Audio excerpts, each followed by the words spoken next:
اللہ تبارک و تعالی جل جلالہ و اعظم شانہ و اتم برہانہ کی حمد و ثنا اور اس کے پیارے حبیب مکرم شفیع معظم نور مجسم مولائے کل دانائے سبل ختم الرسل حسن کل اخلاق کل وارث جنا وجہ تخلیق زمین و زماں دستگیر جہاں غم گسار زماں سید سروراں حامی بے کساں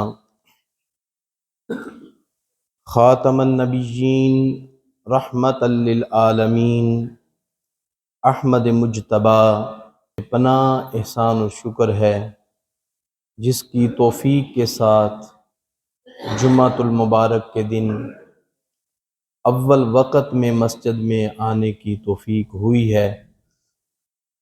دعا ہے خالق کائنات کی بارگاہ میں آپ حضرات کا آنا سننا سنانا ہم سب کا اپنی بارگاہ میں قبول فرمائے اور ہم سب کے لیے بخشش کا سامان بنائے۔ محترم حاضرین، میں نے جو آیت مقدسہ آپ کے سامنے تلاوت کرنے کی سعادت حاصل کی ہے، اس کا کچھ حصہ آپ کے سامنے عرض کرتا ہوں۔ اسی آیت کے عنوان پر آج کا خطبہ جمعہ ہے۔ یہ 28ویں پارے کی آیت مقدسہ ہے۔ اللہ رب العزت نے فرمایا وَيُؤْثِرُونَ عَلَىٰ أَنفُسِهِمْ وَلَوْ كَانَ بِهِمْ خَصَاصَةٌ، اپنی جانوں پر ان کو ترجیح دیتے ہیں اگرچہ انہیں شدید محتاجی ہو۔ اب اس کا سادہ سا ترجمہ سماعت فرمائیں کہ بندے کو اپنی ضرورت ہو اپنے لیے، کسی چیز کی حاجت ہو اپنے لیے اور شدید حاجت ہو تو اس کے پاس کوئی وہی چیز لینے کے لیے آ جائے تو پھر وہ بندہ اپنی حاجت کو پیچھے کر دے، آنے والے کو ترجیح دے دے، اسے وہ چیز دے دے۔ یہ عمل اللہ رب العزت کو انتہائی زیادہ محبوب ہے کہ اپنے آپ کو ضرورت ہے لیکن اس کے باوجود کوئی مانگنے والا آیا ہے، اس نے اپنے آپ کے لیے شدید حاجت کے باوجود بھی اس نے دوسرے کو ترجیح دے دی ہے۔ اس کا شان نزول سنیں گے تو ایمان تازہ ہوگا۔ حضور نبی اکرم صلی اللہ علیہ وآلہ وسلم کی بارگاہ میں ایک سائل آیا، بزرگ تھے، بابا جی تھے، ان کے چہرے سے غربت کے آثار نظر آ رہے تھے، مفلسی کے آثار نظر آ رہے تھے۔ حضور علیہ الصلوۃ والسلام نے ان کی طرف دیکھا تو آقا کریم علیہ السلام نے اپنے غلام کو بھیجا، جاؤ ہمارے گھر سے پتہ کر کے آؤ، کوئی چیز ہو تو لے آؤ۔ وہ صحابی گئے، ایک زوجہ محترمہ کے دروازے پہ جا کے دستک دی، اندر سے جواب آیا، اللہ کی عزت کی قسم ہے پانی کے سوا گھر میں کچھ بھی نہیں، امام الانبیاء کا گھر ہے، زوجہ محترمہ کیا کہہ رہی ہیں؟ پانی کے سوا گھر میں ایسے حالات کے اندر بھی انہوں نے ناشکری نہیں کی، اور ایک وقت ہم دیکھ رہے ہیں کہ سب کچھ ہونے کے باوجود بھی ایک بار نہیں کئی بار گھروں میں ناشکری کے کلمات سنے جاتے ہیں۔ حضور علیہ الصلوۃ والسلام نے باری باری ازواج مطہرات کے گھر میں بھیجا۔ وہ صحابی حضور کی سب ازواج کے دروازے پہ گئے اور سب کے گھروں سے ایک ہی جواب ملا، اس ذات کی قسم صلی اللہ علیہ وسلم کو نبی بنا کر مبعوث فرمایا ہے، گھر میں پانی کے سوا کچھ بھی نہیں ہے۔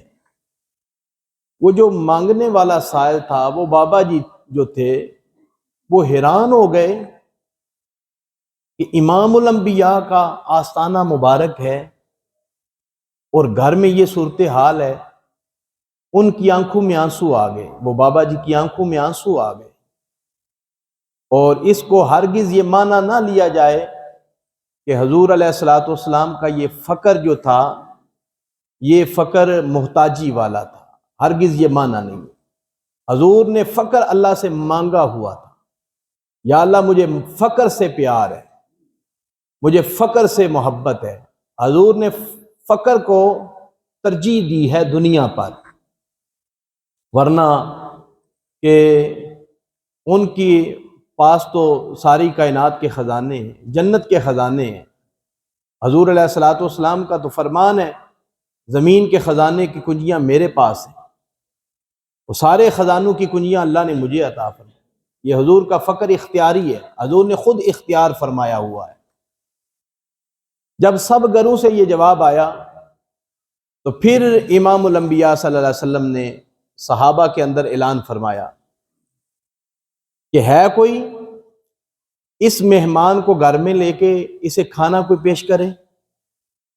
ایک صحابی کھڑے ہوئے، وہی کھڑے ہوئے جن کے گھر میں حضور دوپہر کے وقت قیلولہ فرمایا کرتے تھے، حضرت ابو طلحہ انصاری، سب کہیں رضی اللہ تعالیٰ۔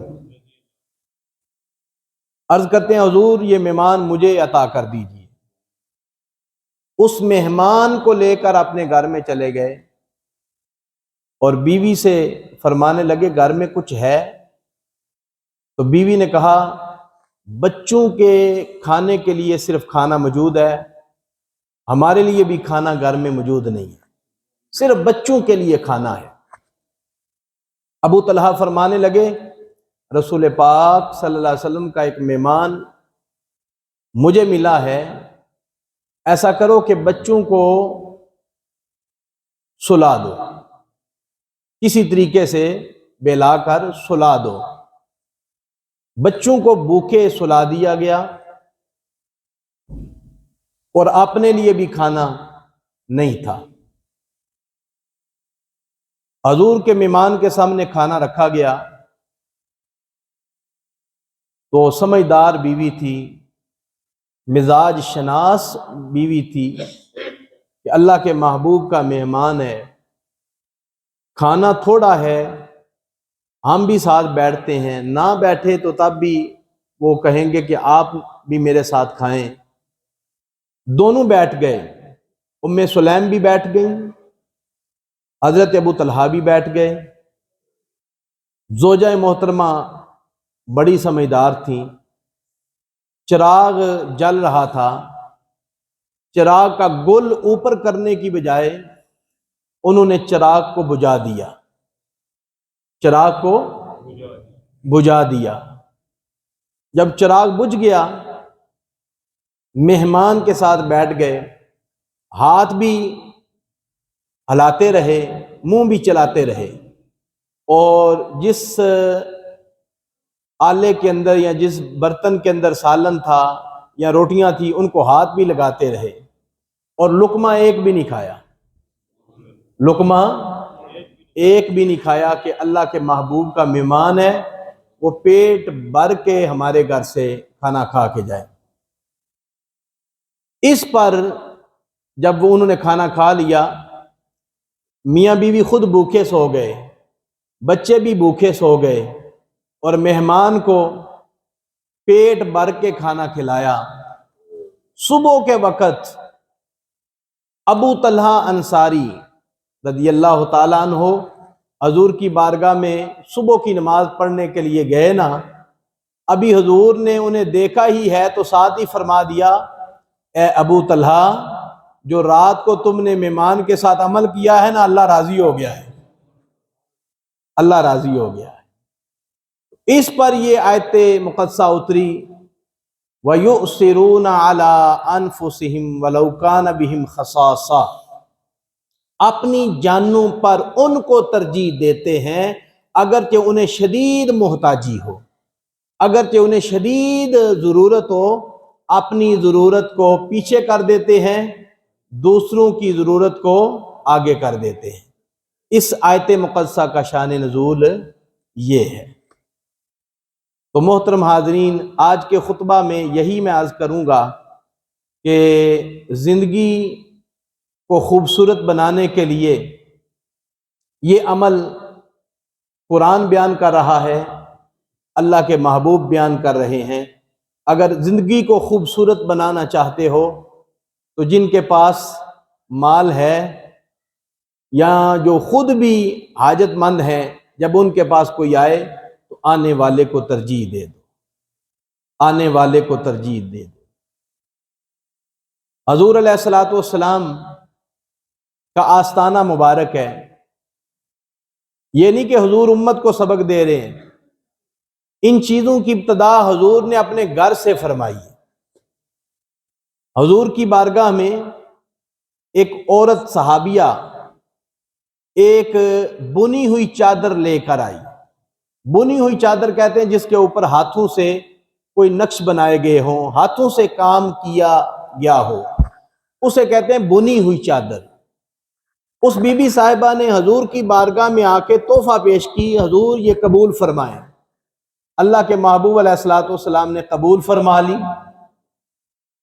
حضور کو ضرورت بھی تھی، حضور گھر میں تشریف لے گئے تو وہی چادر مبارک آپ نے اپنے اوپر لی ہوئی تھی، اپنے اوپر سجائی ہوئی تھی، چادر سجی ہوئی تھی۔ حضور صحابہ کے جرمٹ میں تشریف لے آئے۔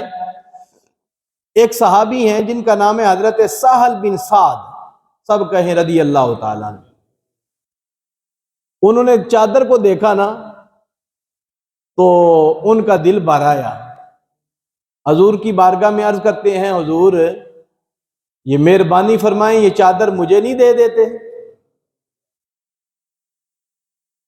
تو حضور علیہ الصلوۃ والسلام نے تو زندگی کے اندر انکار کبھی نہیں فرمایا۔ حضور گھر میں تشریف لے گئے، اپنے اوپر اور کوئی چادر لی، وہ چادر لے کر سہل بن سعد کو دے دی۔ جب حضور نے چادر دی نا، جو پاس صحابہ کرام بیٹھے ہوئے تھے انہوں نے کہا، اے سہل بن سعد، تم نے اچھا نہیں کیا، تمہیں پتہ بھی ہے کہ حضور سے مانگا جائے حضور انکار نہیں کرتے، تم نے اچھا نہیں کیا چادر مانگ کے، حضور نے جو لی ہوئی تھی تم نے کیوں مانگی ہے؟ تو سہل بن سعد نے کہا، عرض کیا، اے نبی پاک کے غلاموں، اصل میں بات یہ ہے کہ چادر میں نے زندگی گزارنے کے لیے نہیں لی، میں نے اپنے کفن کے لیے لی۔ راوی کہتے ہیں پھر وہی چادر ان کا کفن بنی، وہ چادر کفن بنی۔ تو حالانکہ حضور کو چادر کی خود بھی حاجت تھی، اس کے باوجود اللہ کے محبوب علیہ السلام نے صحابی کو ترجیح دے دی۔ قرآن کی آیت سامنے رکھیں اور حضور کا فرمان سامنے رکھیں، اس قدر میرے آقا علیہ الصلوۃ والسلام امت کو خوبصورت درس دے رہے ہیں۔ ایک صحابی نے شادی کر لی، ولیمے کے لیے کچھ بھی نہیں تھا، کاشانہ نبوت پہ آئے، عرض کرتے ہیں حضور میں نے شادی کر لی ہے لیکن ولیمے کے لیے کچھ بھی نہیں۔ حضور نے فرمایا جاؤ میری زوجہ محترمہ عائشہ کے پاس جاؤ، دروازے پہ جا کے دستک دو۔ اور عائشہ سے کہنا کہ آٹے کی ٹوکری دے دے۔ وہ صحابی لینے کے لیے گئے، وہ ٹوکری لے کر آ گئے، حالانکہ اس ٹوکری کے علاوہ شام کے لیے گھر میں کچھ بھی نہیں تھا، شام کے لیے گھر میں کچھ بھی نہیں تھا، اس صحابی کو ترجیح دے دی۔ اس انداز میں حضور علیہ الصلوۃ والسلام نے اپنے اوپر اپنے غلاموں کو حضور ترجیح دیتے رہے، ان کا دل باغ باغ ہو جائے۔ کسی کے دل میں جگہ بنانے کے لیے کچھ کھونا پڑتا ہے، محبت کے اظہار کرنے پڑتے ہیں۔ اس سے آگے چلیں تو اس کائنات کے اندر حضور علیہ الصلوۃ والسلام کو اپنی بیٹی سیدہ فاطمہ الزہرا رضی اللہ تعالی عنہا وسلام اللہ علیہا، آپ سے بڑا ہی پیار ہے، بڑی محبت ہے، اتنا پیار ہے کہ حضور کی بارگاہ میں جاتی ہیں تو امام الانبیاء کھڑے ہو کے استقبال کرتے ہیں اور پیشانی پہ بوسہ دیتے ہیں اور اپنی چادر مبارک نیچے بچھا کے سیدہ کو اوپر بٹھاتے ہیں۔ جب آپ کے پاس لونڈیاں آئیں تو سیدہ لونڈی لینے کے لیے آئی، اس لیے کہ سیدہ گھر کے سارے کام خود کرتی ہیں، چکی چلاتی ہیں، جھاڑو دیتی ہیں، بچوں کو سنبھالتی ہیں، سارے کام کرتی ہیں۔ تو خیال آیا میرا اپنا گھر ہے، ابا جان سے جا کے عرض کرتی ہوں کہ لونڈیاں جو آ گئی ہیں تو مہربانی فرمائیں ایک لونڈی مجھے بھی گھر کے لیے دے دیں، میں بھی گھر کے کام اس سے لے لوں، کافی گھر کے کام کرنے ہوتے ہیں، ہاتھوں میں چنڈیاں بھی پڑ گئی ہیں۔ اللہ کے محبوب علیہ السلام کی بارگاہ میں جب سیدہ آئیں تو حضور علیہ الصلوۃ والسلام نے دیکھا میری شہزادی آ گئی ہے، میری بیٹی آ گئی ہے، تو حضور فرمانے لگے اے میری بیٹی فاطمہ، ابھی اصحاب صفہ کی طرف میری ساری توجہ ہے، ان کے لیے سارے انتظامات کرنے والے ہیں، جو گھر بار چھوڑ کے آئے ہیں میرے پاس، جن کا مکان کوئی نہیں ہے، جو دین پڑھتے رہتے ہیں، جو میرے پاس رہتے ہیں، ان کی تعداد تقریباً 70 کے قریب تھی۔ فرمایا میری ساری توجہ ان کی طرف ہے، پہلے انتظام میں ان کا کروں گا، تم ایسا کرو لونڈی سے بہتر میں تمہیں ایک وظیفہ دے دیتا ہوں۔ حضور نے فرمایا کہ 33 بار سبحان اللہ پڑھا کرو، 33 بار الحمدللہ پڑھا کرو اور 34 بار اللہ اکبر پڑھا کرو، یہ لونڈی رکھنے سے بہتر ہے۔ اور حضور نے جو وظیفہ دیا ہے نا جی، یہ وظیفہ ایسا کمال کا وظیفہ ہے کہ ظاہر کام کرنے سے بندہ تھک جاتا ہے، بیویاں بھی تھک جاتی ہیں، اس وظیفے کا کمال ہے جو بیویاں سونے سے پہلے وظیفہ پڑھ لیں ساری تھکن اتر جاتی ہے، ساری تھکاوٹ اتر جاتی ہے۔ تو دیکھیں یہاں حضور علیہ الصلوۃ والسلام نے اصحاب صفہ کی طرف خیال کر لیا، اور جو کائنات میں سب سے پیاری بیٹی ہے اس کو کہا کہ تم یہ وظیفہ پڑھا۔ اس سے آگے چلیں، حضور علیہ الصلوۃ والسلام کے پاس بحرین سے مال آیا، مال غنیمت آیا، بحرین سے، جسے بحرین بھی پڑھا جاتا ہے، بحرین سے مال غنیمت آیا، 1,00,000 درہم آئے، اور بھی بڑا خزانہ آیا، میرے کریم آقا علیہ الصلوۃ والسلام کی بارگاہ میں پیش کیا گیا۔ حضور گھر میں نہیں لے کے گئے، بلکہ حضور نے فرمایا مسجد نبوی کے اندر سارا خزانہ لٹا دو، سارے صحابہ کے سامنے رکھا گیا، وہ پیسے بھی سامنے ہیں، مال غنیمت بھی سامنے ہیں، سارے خزانے بھی سامنے ہیں۔ جب سارے خزانے سامنے پڑے ہوئے تھے نا، اور حضور کی طبیعت مبارک صحابہ جانتے تھے کہ اللہ کے محبوب علیہ السلام نے ایک کوڈی بھی گھر میں نہیں لے کے جانی، یہ بھی حضور کی سنت ہے، یہ بھی پیغام ہے ہم سب کے لیے، اس میں علماء بھی ہیں، مشائخ بھی ہیں، پیر بھی ہیں، کہ حضور کے پاس خزانے آئے تو حضور گھر میں لے کے نہیں گئے، غریبوں میں تقسیم کر دیے، یہ بھی حضور کی سنت ہے۔ حضور علیہ الصلوۃ والسلام کی طبیعت کے بارے میں صحابہ جانتے تھے کہ حضور نے گھر میں کچھ بھی نہیں لے کے جانا، اس لیے حضور کے حقیقی چچا حضرت عباس رضی اللہ تعالیٰ عنہ کھڑے ہو گئے عرض کی حضور آپ جانتے ہیں نا بدر کے مقام پر میں نے اسلام قبول کیا ہے، میں قیدی بن گیا تھا، تو آپ نے فرمایا تھا کہ فدیہ دیتے جاؤ آزاد ہوتے جاؤ، تو میں نے اپنا بھی فدیہ دیا اور عقیل بن ابی طالب کا فدیہ بھی دیا جو علی شیر خدا کے بھائی ہیں، ان کا فدیہ بھی میں نے دیا ہے اور اپنا فدیہ بھی میں نے دیا ہے۔ اس وقت میں نے پیسے دے کے خزانہ دے کے اپنے آپ کو آزاد کرایا تھا، آج خزانہ آ گیا ہے تو مجھے بھی عطا فرمائے نا۔ تو حضور علیہ الصلوۃ والسلام نے پتہ کیا فرمایا؟ اے چچا چادر بچھاؤ۔ کیا فرمایا؟ چادر بچھاؤ۔ انہوں نے چادر بچھا دی تو حضور نے اجازت دے دی، جتنا خزانہ اٹھانا چاہتے ہو تمہیں اجازت ہے۔ انہوں نے دونوں ہاتھوں کے ساتھ چادر میں خزانے ڈالے، جتنے ڈال سکتے تھے۔ جب چادر ساری بھر گئی نا تو کہنے لگے حضور اب کسی غلام سے کہیں یہ میرے سر پہ اٹھا کے رکھ دے۔ حضور نے فرمایا ایسا نہیں ہوگا، کسی غلام کو اجازت نہیں ہے۔ حضرت عباس کہنے لگے حضور غلام نے نہیں اٹھا کے سر پہ رکھنی تو آپ خود اٹھا کے میرے سر پہ رکھ دیں۔ تو میرے آقا علیہ السلام نے فرمایا میں بھی نہیں اٹھاؤں گا، میں بھی نہیں اٹھاؤں گا، چونکہ مال جو ہے حضور نے تو مال سے محبت کی نہیں نا۔ حضور نے فرمایا نہ کسی صحابی کو اجازت دوں گا اور نہ خود تمہارے سر پہ اٹھا کے رکھوں گا، خود اٹھا کے رکھو جتنا اٹھانا چاہتے ہو۔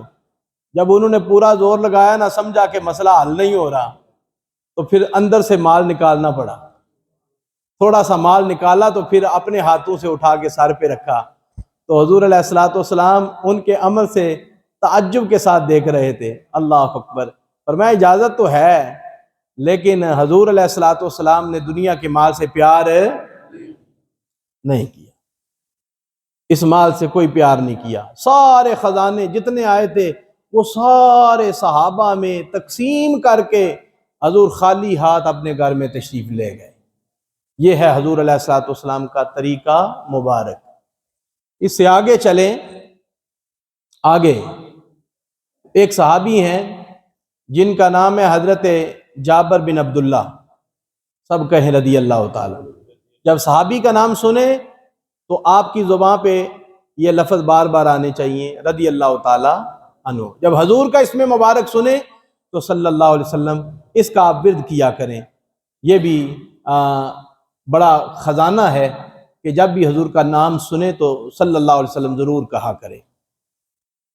تو حضرت جابر بن عبداللہ رضی اللہ تعالی عنہ، ان کے والد گرامی احد کے میدان میں شہید ہو گئے۔ ان کی بہنیں تھی 7، بعض روایتوں میں اس سے بھی زیادہ ہیں۔ گھر میں فقر و فاقہ بھی تھا، ابا جی کے سر پہ قرضہ بھی تھا، قرضے کی حالت میں دنیا سے تشریف لے گئے۔ اس کے باوجود حضرت جابر بن عبداللہ جنگوں پہ ساتھ جا رہے ہیں، اسلام کے لیے بڑی سے بڑی قربانی دے رہے ہیں۔ ایک غزوے پہ تشریف لے گئے، جب غزوہ مکمل ہو گیا تو عرض کرتے ہیں حضور اگر اجازت ہو تو میں چند گھنٹے ابھی ہیں آپ کے قافلے کے نکلنے میں، تو میں پہلے نہ چلا جاؤں؟ حضور نے فرمایا کیوں؟ عرض کی حضور میری سواری لاغر ہے، کمزور ہے، میں نے جانا ہے آہستہ آہستہ، آہستہ آہستہ چلتے چلتے مدینہ میں پہنچوں گا، تو میں چند گھنٹے پہلے نکل جاتا ہوں۔ صحابہ کی سواریاں تیز ہیں، وہ میرے ساتھ مل جائیں گے۔ حضور علیہ الصلوۃ والسلام نے اجازت دے دی۔ انہوں نے سواری لی، آہستہ آہستہ چلتے چلتے مدینہ پاک کی منزل کی طرف رواں دواں تھے، یہاں تک کہ حضور علیہ الصلوۃ والسلام چند لمحوں کے بعد صحابہ کو لے کر بھی مدینہ کی طرف چل پڑے۔ ان کے ساتھ راستے میں ملاقات ہو گئی۔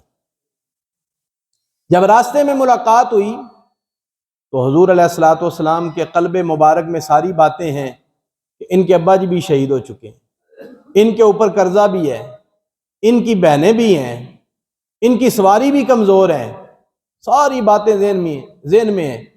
حضور علیہ الصلوۃ والسلام کس طرح دل جوئی فرمایا کرتے تھے۔ حضور نے فرمایا اے جابر یہ سواری کیوں نہیں چل رہی؟ عرض کی حضور یہ کمزور ہے، یہ لاغر ہے، یہ ایسے ہی چلتی ہے۔ حضور نے فرمایا مجھے کوئی چھڑی دو۔ انہوں نے چھڑی دی، حضور نے کچھ پڑھا، اسے چھڑی چبائی، سواری کی تو جان میں جان آ گئی، جان میں جان آ گئی۔ سواری تو ایسے جیسے تازہ دم ہو جاتی ہے، تیزی کے ساتھ چلنے لگی۔ اور جب سواری پوری یعنی روب کے ساتھ چلنے لگی، اس کے اندر وہ طاقت آ گئی، زور آ گیا، تو میرے آقا علیہ الصلوۃ والسلام گفتگو شروع فرماتے ہیں دل جوئی کے لیے۔ حضور فرمانے لگے اے جابر یہ سواری میرے ہاں بیچ نہیں دیتے؟ سنا ہے غریبوں کا دل بڑا ہوتا ہے، غریبوں کا دل بڑا ہوتا ہے۔ اور میرے حضور فرماتے ہیں امیر وہ نہیں ہے جس کے پاس دولت زیادہ ہے، امیر وہ ہے جس کا دل غنی ہے، دل غنی ہے۔ اور غریبوں کا دل غنی ہوتا ہے، کیوں؟ وہ 100 کے چکر میں نہیں پڑتے، 99 ہو گئے ہیں تو ایک ملے گا تو 100 ہوگا، وہ اس چکر میں نہیں پڑتے۔ جب حضور نے یہ فرمایا نا کہ سواری میرے ہاں فروخت کر دو، تو انہوں نے آگے سے پتہ کیا جواب دیا؟ حضور فروخت کیا کرنی ہے، میں آپ کو تحفہ دیتا ہوں، آپ قبول فرمائیں۔ میرے آقا علیہ السلام نے فرمایا نہیں ایسے نہیں، تم بولو۔ انہوں نے جو رقم بولی حضور کے اصرار پر، حضور کے حکم پر، میرے آقا علیہ الصلوۃ والسلام نے فرمایا نہیں اور بڑھاؤ، اور بڑھاؤ، اور بڑھاؤ۔ جب قیمت حضور نے خود ہی بڑھاتے بڑھاتے کافی بڑھا دی نا، اب جابر بن عبداللہ عرض کرتے ہیں حضور اب تو بہت ہی زیادہ ہو گئی ہے۔ پھر جابر بن عبداللہ عرض کرتے ہیں حضور اجازت ہو تو مدینہ پاک تک اس پہ میں سواری کر کے جا سکتا ہوں، کیونکہ آپ نے لے لی ہے، آپ نے خرید لی ہے اور میں نے بیچ دی ہے، یہ سواری تو اب آپ کی ہے، اگر اجازت ہو تو مدینہ پاک تک میں اس پہ سواری کر کے جا سکتا ہوں۔ حضرت جابر بن عبداللہ تو کچھ اور خیال سے بات کر رہے ہیں، لیکن میرے آقا علیہ الصلوۃ والسلام تو لجپالیاں کر رہے ہیں۔ حضور کے ذہن مبارک کے اندر دل جوئی کا ولولہ ہے، محبت کا اظہار ہے۔ حضور نے فرمایا اجازت ہے۔ وہ سواری پہ بیٹھے مدینہ پاک میں چلے گئے، رات کو اپنے گھر میں ٹھہرے، صبح کے وقت حضور کی بارگاہ میں سواری لے کر آئے، عرض کی حضور آپ نے خریدی ہے، میں نے بیچی ہے، اب یہ آپ کی امانت ہے، لے لیں۔ میرے آقا علیہ السلام نے فرمایا بلال جاؤ رقم لے کے آؤ۔ بلال پاک کاشانہ نبوت سے رقم لے کے آئے۔ میرے آقا علیہ السلام نے فرمایا کچھ بخشیش کے طور پر اوپر بھی لے آنا۔ بخشیش کہتے ہیں عرب کے لوگ جو ہے نا، بخشیش حاجی بھی جاتے ہیں عمرے کے لیے تو گاڑی کے اندر ڈرائیور وہ بھی کہتے ہیں بخشیش، اگر کسی کا دین ہے تو بخشیش کر دیں، یعنی کچھ نہ کچھ ہماری مدد کر دیں۔ تو حضور فرمانے لگے انہیں بخشیش کے طور پر کچھ اور بھی لے آؤ۔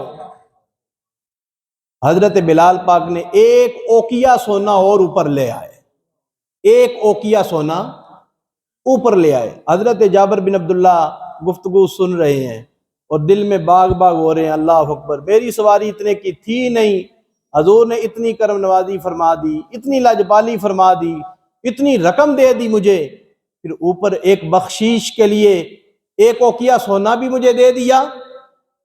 دل ہی دل میں باغ باغ ہو رہے ہیں، دل ہی دل میں خوش ہو رہے ہیں۔ ابھی تو میرے آقا نے اور بھی خوش کرنا ہے۔ جب پیسے بھی آ گئے، ایک اوقیہ سونا بھی آ گیا، میرے آقا علیہ السلام دینے لگے نا، تو حضور کی زبان سے 2 دفعہ جملہ نکلا، لَكَ الثَّمَنُ وَلَكَ الْجَمَلُ، لَكَ الثَّمَنُ وَلَكَ الْجَمَلُ، یہ مال بھی تیرا ہے، اونٹ بھی تیرا ہے، مال بھی تیرا ہے، اونٹ بھی تیرا ہے۔ خود اندازہ کریں کہ ان کے دل میں کتنی خوشی آئی ہو۔ یارو اس بات کی بڑی اہم ضرورت ہے۔ جن کو تمہارے مال کی حاجت ہے نا ان کو دیا کرو، انہیں دیا کرو، ان کے چہروں کو پڑھا کرو۔ رشتہ داروں میں، عزیزوں میں، گلی محلے کے اندر بعض لوگوں کے چہروں میں غربت نظر آتی ہوئی دیکھی جا سکتی ہے، تو کچھ نہ کچھ چلتے ہوئے کچھ نہ کچھ پکڑایا کرو۔ میرے آقا علیہ الصلوۃ والسلام کی یہ سنت مبارک ہے، سنت مبارک ہے۔ پھر اس سے آگے چلیں، حضور علیہ الصلوۃ والسلام کی لج پالیاں، حضور کی مہربانیاں اور حضور کی کرم نوازیاں، اور حضور علیہ الصلوۃ والسلام نے جو صحابہ اکرام کی تربیت فرمائی ہے اس کا نقشہ ہمیں نظر آتا ہے۔ آپ جانتے ہیں کہ احد کے میدان میں حضور کے چچا جان حضرت امیر حمزہ، بہت ہی پیارے چچا، بہت ہی خوبصورت چچا، اور حضور علیہ الصلوۃ والسلام سے بڑی محبت کرنے والے چچا احد کے میدان میں شہید ہو گئے۔ انا للہ و انا الیہ راجعون، اور ان کے جسم مبارک کا مصلح کیا گیا۔ حضرت امیر حمزہ کی بہن، حضور کی پھوپھی جان حضرت صفیہ رضی اللہ تعالی عنہا، احد کے میدان میں انہیں خبر مل گئی کہ میرے بھائی جان شہید ہو چکے ہیں۔ وہ آ رہی تھی، جب حضور نے انہیں آتے دیکھا، ان کا بیٹا حضرت زبیر رضی اللہ تعالی عنہ حضور کے پاس کھڑے تھے، تو حضور نے فرمایا، اے زبیر، تمہاری ماں آ رہی ہے، اپنے بھائی کی یہ حالت دیکھ کر ہو سکتا ہے صبر نہ کر سکے، انہیں روکو۔ یہ بات حضرت صفیہ نے سن لی، حضور کی بات کو حضرت صفیہ نے سن لیا، تو اپنے بیٹے سے کہنے لگی، اللہ کے محبوب کی بارگاہ میں عرض کریں کہ صبر کی آیتیں آپ کے گھر میں اتری ہیں، وہ میں جانتی ہوں، صبر کا مقام جانتی ہوں، میں واویلا کرنے کے لیے نہیں آئی، میں پیٹنے کے لیے نہیں آئی، میں بے صبری کے کلمات کہنے کے لیے نہیں آئی، میں اپنے بھائی کے لیے کفن لے کے آئی۔ ان کے ہاتھ میں 2 کفن تھے، حضور علیہ الصلوۃ والسلام نے آنے کی اجازت دے دی، کفن آ گئے۔ جب کفن پہنانے کا ارادہ بنا تو ساتھ ہی ایک صحابی ہیں جن کا نام ہے حضرت سہیل انصاری رضی اللہ تعالیٰ عنہ، ان کا بھی مصلح ہوا تھا، وہ بھی شہید ہو چکے تھے۔ اب عرض کی، حضور 2 چادریں ہیں کفن کی، کیا کریں؟ تو آقا علیہ السلام نے فرمایا، قرآن اندازی کرو، دونوں چادروں کے بارے میں قرآن اندازی کرو۔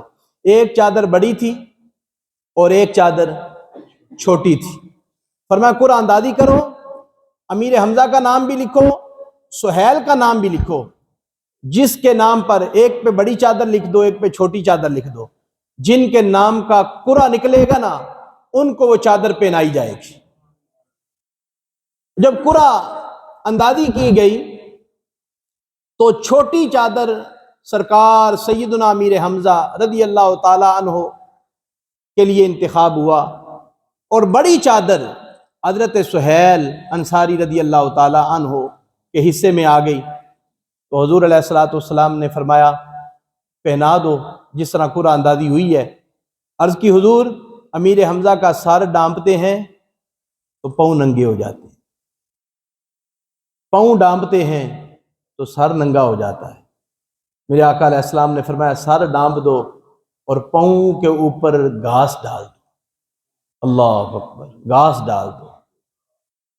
جن پر کائنات قربان ہے، جن کے صدقے اللہ پاک کائنات والوں کو دے رہا ہے، ان کے بارے میں حضور فرما رہے ہیں، میرے چچا کے پاؤں پر گھاس ڈال دو۔ وہ چادر بڑی بھی ادھر آ سکتی تھی، اور لانے والی بھی آپ کی سکی بہن ہے، حضور علیہ الصلوۃ والسلام کے چچا حضرت امیر حمزہ، لیکن دیکھیں اسلام کا وقار اور اسلام کا پیغام، حضور علیہ الصلوۃ والسلام نے جس کے نام جو قرآن نکلا اسی طرح فیصلہ فرما دیا۔ بڑی چادر حضرت سہیل کو دے دی، چھوٹی چادر اپنے چچا کو دے دی، اور امت کو پیغام دے دیا کہ محبت کا یہ پیغام ہے، اس پہ عمل کرو گے اللہ بھی راضی ہو جائے گا، اللہ کے محبوب بھی راضی ہو جائے گا۔ اور اسی طرح یہی وہ بارگاہ ہے جہاں سے فیض ملتا ہے تربیت کا، یہاں سے صحابہ کرام نے تربیت پائی ہے۔ دوسروں کو ترجیح دینا، اپنے اوپر دوسروں کو ترجیح دینا، یہ عمل ہے مشکل، لیکن اس میں لطف بڑا ہے، اس میں عزت بڑی ہے، دوسرے کے دل میں آپ کی محبت بڑی آئے گی، آپ کا پیار بڑا آئے گا، اور یقین فرمائے کہ اس کے دل سے جو دعائیں نکلیں گی نا، وہ دعائیں نہ جانے آپ کو کہاں لے جائیں گی، دعائیں آپ کو کہاں تک لے جائیں گی۔ حضور علیہ الصلوۃ والسلام کے نواسے سیدنا امام حسن اور سیدنا امام حسین رضی اللہ تعالی عنہما دونوں بیمار ہوئے۔ حضرت علی شیر خدا رضی اللہ تعالیٰ عنہ نے اور سیدہ فاطمہ الزہرا رضی اللہ تعالیٰ عنہا نے نظر مانی اللہ رب العزت دونوں کو شفا عطا فرمائے تو ہم اللہ کی رضا کے لیے 3 روزے رکھیں گے، 3۔ جب روزے رکھنے کا ارادہ فرمایا، صحت مل گئی، شفا یابی ہو گئی، پہلے دن روزہ رکھا، پہلے دن گھر میں 1 سا آٹا تھا جو حضرت علی شیر خدا لے کر آئے تھے، 3 سا آٹا، آپ نے کوئی چیز بیچی تو 3 سا گھر میں آٹا آیا، پہلے دن 1 سا آٹا گوندا، اس کی روٹیاں بنائیں، روٹیاں بنا کے سامنے رکھی، پانی رکھا، روزہ کھولنے کا وقت آیا، دروازے پہ دستک ہوئی، اے اہل بیت نبوت، میں بھوکا ہوں، اہل بیت کا دروازہ ہے، اس گھر سے کوئی خالی نہیں واپس جاتا، میں ایک مسکین آدمی ہوں، میں ایک مسکین ہوں۔ نبی کے گھر والے تھے، حضور کی بارگاہ سے انہوں نے سب کچھ سیکھا ہوا تھا، سب نے اپنی روٹیاں اٹھا کے ان کو دے دی۔ یہ بڑا مشکل کام ہے، بڑا مشکل کام ہے، سب نے روٹیاں اٹھا کے انہیں دے دی۔ اب پانی کے ساتھ روزہ افطار فرمایا، صبح کے وقت بھی پانی کے ساتھ روزہ رکھ لیا۔ اب دوسرا دن شام کے وقت روٹیاں تیار کی، کھانے لگے، افطاری کا وقت قریب آیا، پھر دروازے پہ دستک ہوئی، آواز آتی ہے کہ اے اہل بیت نبوت، اے نبی کے گھر والوں، میں ایک یتیم ہوں، میں ایک یتیم ہوں، اور اس دروازے کے علاوہ کوئی اور دروازہ نظر نہیں آیا۔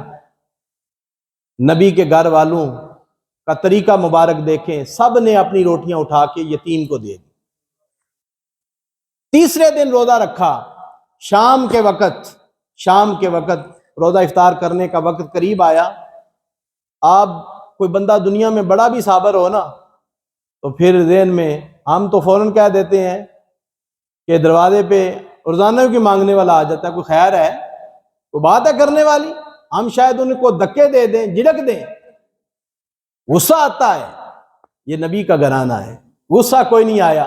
تیسرے دن دروازے پہ پھر دستک ہوتی ہے، ادھر روزہ افطار کرنے لگے ہیں، دستک ہو گئی اور آواز آتی ہے اے اہل بیت نبوت، اے نبی کے گھر والوں، میں قیدی ہوں، آج ہی مجھے رہائی ملی ہے، بھوکا ہوں، کوئی دروازہ نہیں ملا، نبی کے گھر والوں کا دروازہ ملا ہے، مجھے کچھ کھانے کو چاہیے۔ سب نے اپنی روٹیاں اٹھا کے اس قیدی کو دے دی۔ اور یہ واقعہ جب ہو گیا، اللہ کو حضرت علی پاک کا، سیدہ پاک کا، امام حسن حسین کا، آپ کی لونڈی فدہ کا یہ عمل اتنا محبوب لگا، اتنا پیارا لگا، اللہ نے قرآن اتار دیا، وَيُطْعِمُونَ الطَّعَامَ عَلَى حُبِّهِ مِسْكِينًا وَيَتِيمًا وَأَسِيرًا۔ اللہ کی محبت میں وہ کھانا دیتے ہیں مسکینوں کو، یتیموں کو اور قیدیوں کو۔ قرآن ویسے تو نہیں اتر آیا، قرآن کے پیچھے ایک بڑی داستان ہے، اس کے لیے نبی کے گھر والوں نے بڑی قربانیاں دی ہیں، بڑی قربانیاں دی ہیں، اپنے نفس کے ساتھ جہاد کیا ہے، اور یہ سب سے بڑا جہاد ہے۔ حضور علیہ الصلوۃ والسلام فرمایا کرتے تھے جو کفار کے ساتھ لڑ کے آئے ہیں وہ جہاد اصغر ہے، جو اپنے نفس کے ساتھ جہاد کرنا ہے، یہ جہاد اکبر ہے، جہاد اکبر ہے۔ اس لیے اے نبی کے غلاموں، اے امام الانبیاء کا کلمہ پڑھنے والوں، جن چیزوں کی تمہیں حاجت ہے دوسروں کو ترجیح دیا کرو۔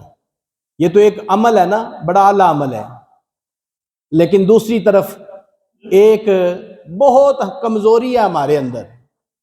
یہ تو ہوتا ہے کہ کسی کا حق ہمارے اوپر نہیں، اگر کوئی آ گیا ہے تو اسے اپنے اوپر ترجیح دے دو، یہ بڑا اچھا عمل ہے۔ یار ایک رشتہ تو ایسا ہے جن کا حق ہے ہمارے اوپر، ہم تو وہ بھی محبت سے نہیں دے رہے۔ وہ کون سا حق ہے؟ وہ ہماری بہنوں کا حق ہے، وہ ہماری بیٹیوں کا حق ہے، شریعت میں ان کا حق ہے۔ اور بھائی سے جب کہا جائے کہ جناب بہنوں کا حق، اور بہنیں بھی کبھی اشارتاً کنایتاً حق کی بات کر ہی لینا، ویسے تو وہ کرتی نہیں، کیونکہ یہ بھی خیال ہے کہیں حصے کی بات کریں تو رشتہ ہی نہ ٹوٹ جائے۔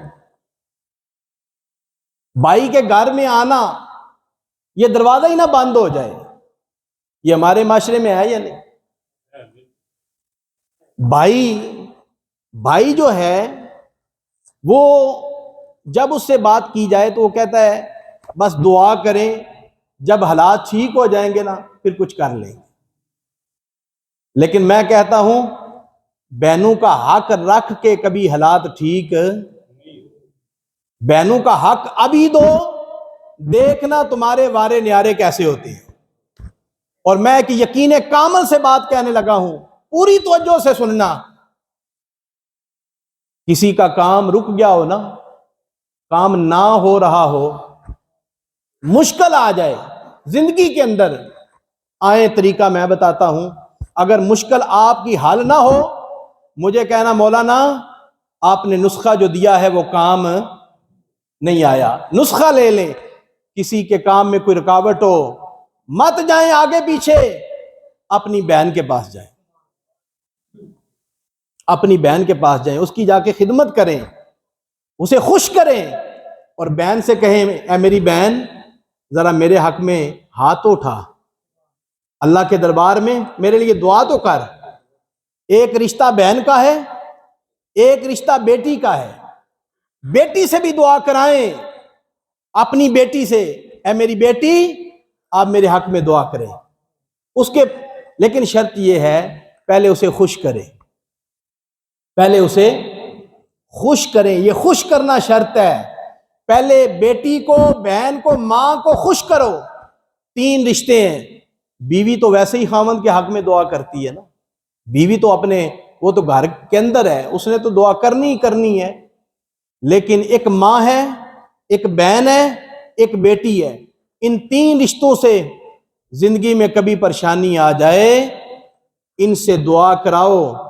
اگر آپ کا مسئلہ حل نہ ہو تو مجھے کہنا مولانا جو آپ نے مشورہ دیا ہے وہ ہمارا مسئلہ حل نہیں ہوا۔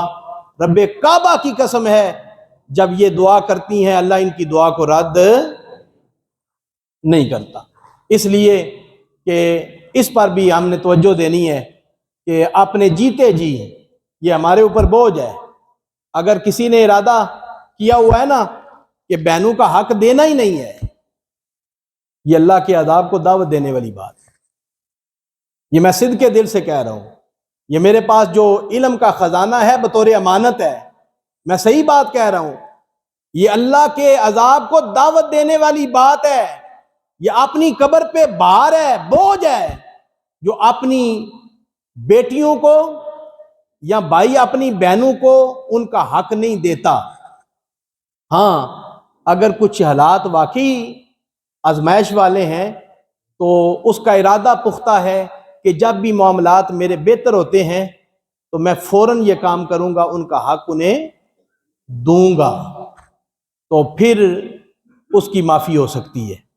لیکن اگر دل میں کوئی خرابی ہے تو پھر یہ اللہ کے عذاب کو دعوت دینے والی بات ہے، یا اپنی قبر کے اوپر بھار بنانے والی بات ہے۔ یہ شریعت کی باتیں ہیں جو میں عرض کر رہا ہوں۔ تو محترم حاضرین، حضور علیہ الصلوۃ والسلام نے اس انداز میں تربیت فرمائی ہے کہ صحابہ کرام کو خود بھی حاجت ہوتی تھی، لیکن خود حاجت ہونے کے باوجود میرے آقا علیہ الصلوۃ والسلام کے غلام اور حضور علیہ الصلوۃ والسلام دوسروں کو ترجیح دیا کرتے تھے۔ ایک جنگ کا موقع ہے، جنگ یرموک، اس کے اندر حضور علیہ الصلوۃ والسلام کے ایک صحابی ہیں حضرت حذیفہ بن یمان، حذیفہ بن یمان، ایک اور بھی صحابی ہیں، تو وہ آخری سانس لے رہے ہیں۔ ایک صحابی کہتے ہیں کہ یہ حذیفہ بن یمان یہ میرے چچا زاد بھائی تھے، میں نے دیکھا کہ آخری ہچکیاں لے رہے ہیں، یارو زندگی جا رہی ہے، زندگی کے سانس ٹوٹ رہے ہیں، اس موقع پر بھی انہیں دوسروں کا خیال رہا ہے۔ حذیفہ بن یمان آخری سانس لے رہے ہیں اور ان کی آواز کے اندر ایک عجیب سی آواز ہے، گلے کے اندر سے آواز آ رہی ہے اور یوں لگتا ہے جیسے چند لمحے مہمان ہیں۔ فرماتے ہیں کہ میں نے کہا بھائی جان آپ پانی پیئیں گے؟ انہوں نے کہا ہاں پانی پیوں گا۔ جو ہی میں پانی پیش کرنے ہی لگا، ایک ساتھ زخمی تھے، وہ بھی حضور کے صحابی تھے، ان کے کراہنے کی آواز آئی تو میرے چچا زاد بھائی کہنے لگے حذیفہ بن یمان پہلے پانی اسے پلاؤ، پہلے پانی۔ یار یہ جذبہ صحابہ کے اندر تھا جو حضور کی بارگاہ سے لیا تھا۔ جب یہ جذبہ مسلمانوں کے اندر آ جائے گا نا، مسلمان کامیاب ہو جائے گا۔ امام زین العابدین رضی اللہ تعالیٰ عنہ فرمایا کرتے تھے دنیا عقل مندوں سے بری ہوئی ہے، دنیا عقل مندوں سے بری ہوئی ہے، درد مند کوئی نہیں۔ جب درد مندوں سے دنیا بھر جائے گی انقلاب آ جائے گا، انقلاب آ جائے گا۔ درد مند تھوڑے ہیں، عقل مند بڑے ہیں، مشورہ دینے والے زیادہ ہیں، لیکن درد مند بہت تھوڑے ہیں۔ درد مند بنیں گے تو پھر انقلاب آئے گا۔ فرماتے ہیں کہ میرے چچا زاد بھائی فرمانے لگے دوسرے کو پانی دے دو۔ میں دوسرے کے پاس جو ہی پانی لے کے پہنچا تو تیسرے کی آواز آ گئی، تو دوسرے فرمانے لگے اس کو پانی دو۔ جب میں اس کے پاس گیا وہ شہید ہو گئے، واپس پلٹا دوسرے بھی شہید ہو گئے، پھر واپس پلٹا میرے چچا زاد بھائی بھی شہید ہو چکے، لیکن جاتے جاتے ایک پیغام دے گئے، حضور کی امت کو ایک پیغام دے گئے کہ دیکھو ہماری سانسیں ٹوٹ رہی ہیں، اس وقت بھی ہم نے اپنا خیال نہیں کیا، دوسروں کا خیال کیا۔ خیر الناس من ينفع الناس، فرمایا لوگوں میں بہتر وہ ہے جو دوسروں کے لیے بہتر ہے، لوگوں میں بہتر وہ ہے جو دوسروں کے لیے بہتر ہے۔ یہ حضور کا اپنا فرمان ہے۔ پھر ایک اور مثال سنیں، ایمان تازہ ہوگا۔ حضرت عبداللہ بن عمر رضی اللہ تعالیٰ عنہ فرماتے ہیں کہ ایک بکری کی سری بطور ہدیہ آ گئی، بطور ہدیہ بکری کی سری آ گئی۔ جس صحابی کے گھر میں آئی وہ غریب تھے، انتہائی زیادہ غریب تھے۔ ان کے دل میں خیال آیا یار غریب تو میں ہوں، اس بات میں کوئی شک، لیکن دوسرا بھائی مجھ سے زیادہ غریب ہے۔ وہ سری دوسرے کے گھر میں چلی گئی، دوسرا بھی غریب تھا، اس نے خیال کیا مجھ سے وہ تیسرا بھائی زیادہ غریب ہے، اس کے گھر میں چلی گئی۔ تیسرے نے خیال کیا چوتھا زیادہ غریب ہے، اس کے گھر میں چلی گئی۔ چوتھے نے خیال کیا پانچواں غریب ہے، پانچویں کے گھر میں چلی گئی۔ پانچویں نے خیال کیا کہ چھٹا غریب ہے، چھٹے کے گھر میں چلی گئی۔ چھٹے نے خیال کیا وہ ساتواں غریب ہے، ساتویں کے گھر میں چلی گئی۔ حدیث پاک میں آتا ہے جہاں سے چلی تھی اسی گھر میں آ گئی۔ یہ ہے ایک دوسرے کا احساس، یہ ہے ایک دوسرے کا درد۔ اللہ اکبر، جو صحابہ کرام کی زندگیوں کے اندر ہمیں نظر آیا۔ ایک اور مثال دیکھیں حضور علیہ الصلوۃ والسلام کے غلاموں کی۔ جب مدینہ پاک مہاجرین داخل ہوئے، مکے سے ہجرت کر کے آئے، آقا علیہ السلام نے صحابہ کرام جو انصار تھے، مدینہ کے رہنے والے تھے، حضور نے انہیں فرمایا یہ ہجرت کر کے آئے ہیں، انہیں اپنی جائیدادوں میں حصہ بھی دو، ان کے ساتھ تعاون کرو، انہیں اپنا بھائی بھی بناؤ۔ اس کی مثال کائنات میں کہیں نہیں ملتی۔ انصار صحابہ نے وہ مثال دنیا میں قائم کر دی کہ اس کی مثال آج تک نہیں مل سکی۔ جب حضور نے یہ فرمایا نا کہ تم آپس میں بھائی بھائی ہو، آپس میں، آپ بھی آپس میں آپ سے سوال کرتا ہوں، یہ تو قرآن کا اعلان ہے، انما المؤمنون اخوہ، ایمان والے آپس میں بھائی بھائی ہیں، تو بھائی بھائی کیوں نہ ہو؟ ہمارا باپ تو ایک ہی ہے نا، باپ نسل انسانی کے باپ آدم علیہ السلام ہے، آپ سارے ان کے بیٹے بیٹھے ہیں، گویا کہ آپ نبی کے بیٹے ہیں۔ یہ بات غلط تو نہیں؟ آپ نبی کے بیٹے ہیں، میں بھی نبی کا بیٹا ہوں۔ آپ کہہ سکتے ہیں مسلمان ہیں، حضور کے غلام ہیں، آپ کہہ سکتے ہیں الحمدللہ میں نبی کا بیٹا ہوں۔ اللہ نے آپ کو عزتیں عطا فرمائی ہیں، اللہ پاک نے آپ کو مقام عطا فرمایا، آپ نبی کے بیٹے ہیں، ہمارا باپ ایک ہی ہے، وہ آدم علیہ السلام ہے۔ پھر تو تعارف کے لیے یا ایھا الناس انا خلقناکم من ذکر و انثی وجعلناکم شعوبا وقبائل لتعارفوا ان اکرمکم عند اللہ اتقاکم۔ اللہ پاک نے فرمایا مرد عورت سے ہم نے تمہیں پیدا فرمایا ہے، پھر قبیلے بنائے، شعبے بنائے، کیوں؟ لتعارفوا، تاکہ تمہارا تعارف ہو جائے۔ یہ صرف تعارف کے لیے ہے، یہ اللہ کی بارگاہ میں ان کا کوئی مقام نہیں ہے۔ ہاں ایک صورت ہے، ان اکرمکم عند اللہ اتقاکم، فرمایا میری بارگاہ میں عزت والا وہ ہے جو پرہیزگار ہے۔ عزت والا کون ہے؟ جو پرہیزگار ہے، متقی ہے، نمازی ہے، دین کے ساتھ مخلص ہے، وہ عزت والا ہے۔ باقی یہ برادری قبیلے حسب نسب کی وجہ سے کوئی ترجیح والا نہیں ہے۔ اس لیے تو حضور کے خطبے کے اندر بھی موجود ہے، حضور نے فرمایا کوئی کسی گورے کو کالے پر، کالے کو گورے پر، کسی عربی کو اجمی پر، اجمی کو عربی پر، کوئی ترجیح حاصل نہیں، ہاں جو پرہیزگار ہے، جو متقی ہے۔ تو محترم حاضرین، جب حضور نے سب کو بھائی بھائی بنایا نا، تو صحابہ کرام نے بے مثال قربانی دی۔ جو انصار صحابہ تھے انہوں نے اپنی آدھی جائیداد مہاجرین کے نام کر دی، مہاجرین کے نام کر دی۔ ایک صحابی حضرت عبد الرحمن بن عوف، ان کو بھائی بنایا گیا۔ حضرت سعد بن ربی، یہ سعد بن ربی جو ہے نا، ان کا یہ بھائی، سعد بن ربی مدینہ کے رہنے والے، عبد الرحمن بن عوف یہ مکے کے رہنے والے، ان کو آپس میں بھائی بنایا گیا نا۔ کتنا جذبہ ہے سعد بن ربی کے اندر، حضور نے فرمایا تم بھائی بھائی ہو۔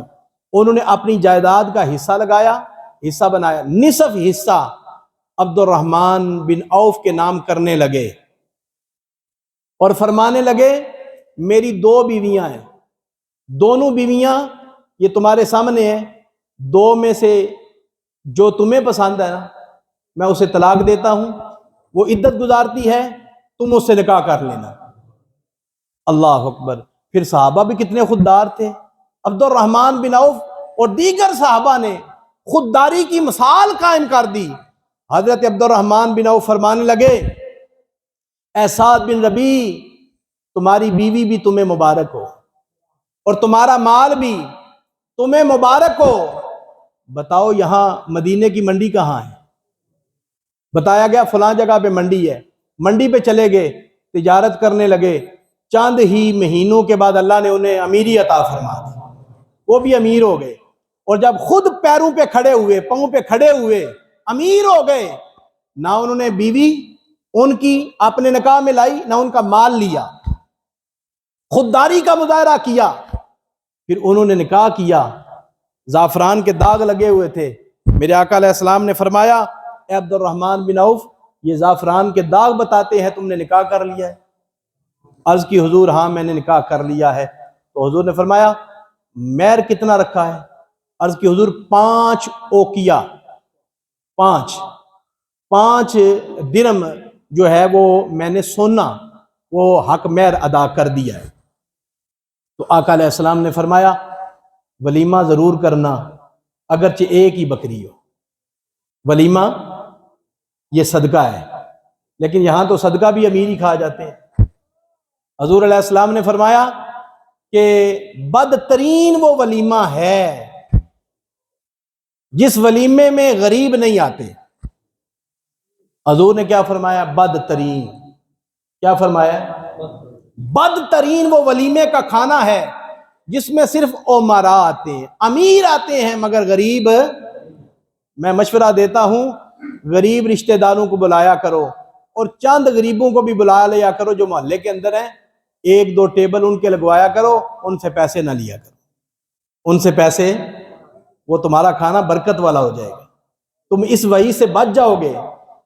لیکن دیکھا گیا ہے کہ غریب رشتہ دار بھی آتے ہیں، لیکن وہ پہلے ہی غریب ہیں، جاتے ہوئے کچھ نہ کچھ دے کے ہی جانا ہوتا ہے، نہ دیں تو پھر بھی وہ پتہ ہے عزت کا معاملہ ہوتا ہے۔